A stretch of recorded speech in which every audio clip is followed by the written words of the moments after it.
Xerxes was a wealthy king, and he attempted to advance his kingdom through grand displays of wealth and power to no success.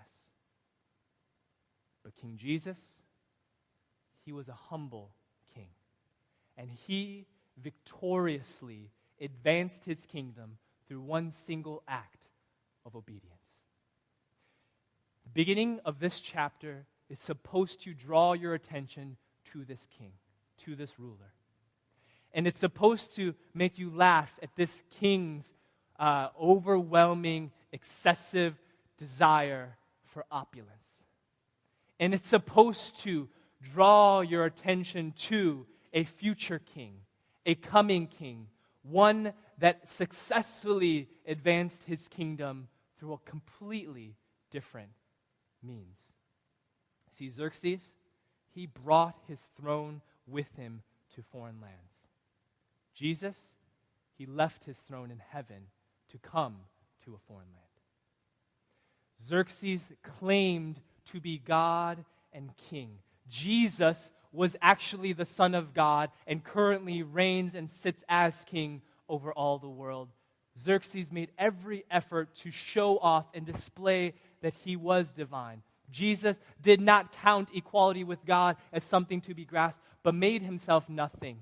He humbled himself to become a servant, and he came in the likeness of man. Xerxes built a palace for himself, a great big palace in the center of the most powerful city of his empire. Jesus came into a rented animal stable, was born in Bethlehem, and lived 30 years in a good-for-nothing town called Nazareth.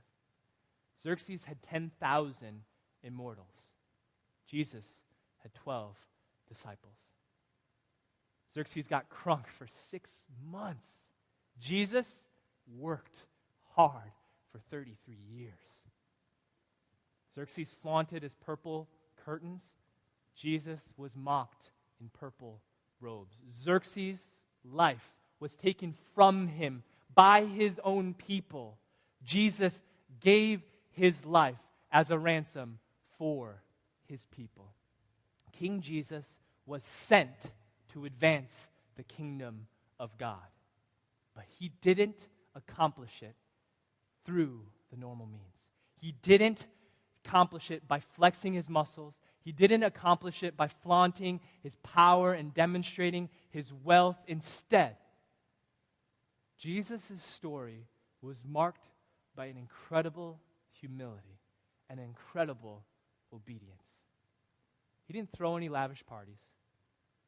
Right? He didn't seek to impress big crowds through feats of great strength. He just went about his life, living in obedience to his Father. And when it came time, he gave up his life into the hands of his enemies on the cross.